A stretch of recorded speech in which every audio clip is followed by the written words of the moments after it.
مفتی Rashid Ahmad Khurshid official صاحب نے سوال کیا، مفتی صاحب ہمارے علاقے میں گیس کم آتی ہے، لوگوں نے پریشر پمپ لگایا، تو کیا یہ استعمال کرنا جائز ہے؟ مسجد میں لگانا کیسا ہے؟ اس کا تعلق اس بات سے ہے کہ قانونی طور پر کمپنی آپ کو الاؤ کرتی ہے یا نہیں کرتی۔ اگر کمپنی آپ کو الاؤ نہیں کرتی تو ٹھیک نہیں ہے، اور اگر کمپنی الاؤ کرتی ہے تو ٹھیک ہے۔ مفتی صاحب سے سوال عرض ہے کہ میرا بھائی کے الیکٹرک کراچی میں ملازمت کرتا ہے اور مختلف علاقوں میں کمپنی کے احکامات کی وجہ سے اسے نئے میٹر اور نئے تار لگانے کے لیے ان علاقوں کی 6 سے 10 گھنٹہ بجلی بند کرنی پڑتی ہے تاکہ مذکورہ کام اپنی ٹیم کے ساتھ انجام دے سکے، لیکن کوئی نہ کوئی بزرگ یا خاتون آئے دن اسے یہ کہہ دیتے ہیں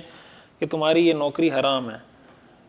تم لوگوں کو پریشان کر کے کیسے حلال روزی کما سکتے ہو، وغیرہ وغیرہ۔ اب پوچھنا یہ تھا کہ کمپنی کے کام کی وجہ سے اگر وہ ایسا کر رہا ہے تو کیا یہ حرام کام ہوا؟ تو ان لوگوں کو بچانے کے لیے اگر وہ بجلی کھول دے گا تو جو کام کر رہے ہیں تو وہ بھی تو انسان ہے نا، وہ بھی مر جائیں گے۔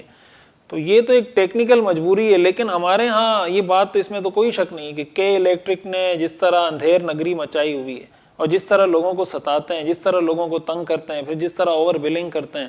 تو یہ تو کراچی کی ساری عوام ان سے پریشان ہے۔ تو ان کو یہ سوچنا چاہیے، ان کی جو مینجمنٹ ہے، ان کے جو بڑے ہیں، کہ خدا کا خوف کریں۔ آپ لوگوں سے بل بھی وصول کرتے ہیں، اوور بلنگ بھی کرتے ہیں، لوگوں کو پریشان بھی کرتے ہیں، لوڈ شیڈنگ بھی کرتے ہیں،